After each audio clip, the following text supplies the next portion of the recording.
नमस्कार. आज आपण कोल्हापूरमधील श्री महालक्ष्मी मंदिराची माहिती पाहणार आहोत. तर सर्वात अगोदर ऐतिहासिक पार्श्वभूमी पाहूया.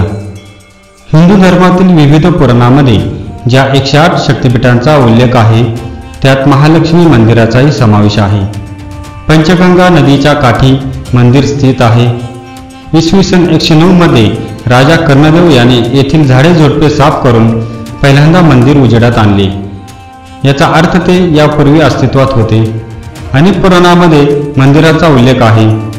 कोकण राजा कामदेव, चालुक्य, शिलाहार, देवगिरीचे यादव यांनी या शहराचा दौरा केला होता. याचे पुरावे उपलब्ध आहेत. आद्य शंकराचार्य, शिवाजी महाराज व त्यांचे वंशज यांनीही मंदिरात दर्शन घेतले होते. मंदिराच्या बाहेर उपलब्ध असलेल्या शिलालेखावरून मंदिर 1800 वर्ष जुने आहे. चालुक्य राजांनी 7व्या शतकात मंदिराचे बांधकाम केले. 8व्या शतकात मंदिर भूकंपाने कोसळले.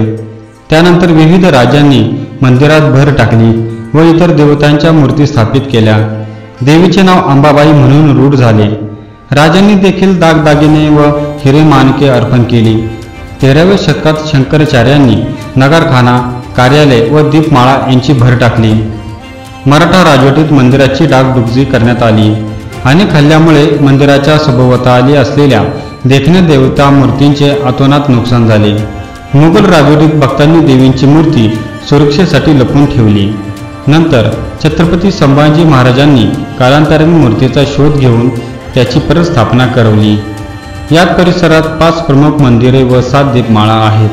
तसेच लहान मोठी 35 मंदिरे अस्तित्वात आहेत. आता स्थापत्य कला पाहूया.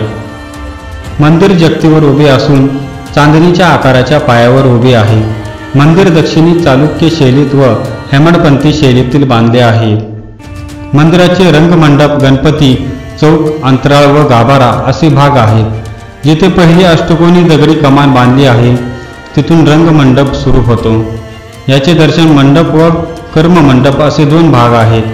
दर्शन मंडप म्हणजे जिथून देवीच्या मूर्तीचे दर्शन होते त्याचे छत अष्टकोनी स्तरात रचले आहेत.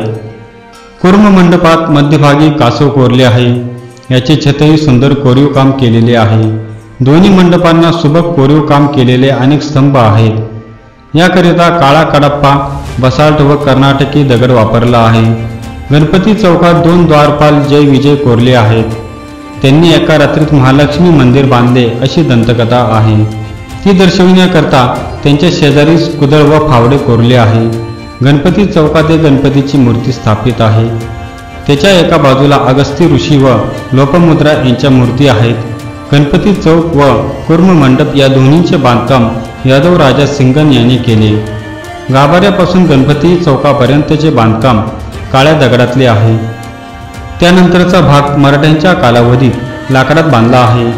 सर्वात बाहेरचा भाग जो गरुड मंडप म्हणून ओळखला जातो तो दक्षिण मराठी राज्याचे राजदूत दाजी पंडित यांच्या कारकिर्दीत बांधला गेला.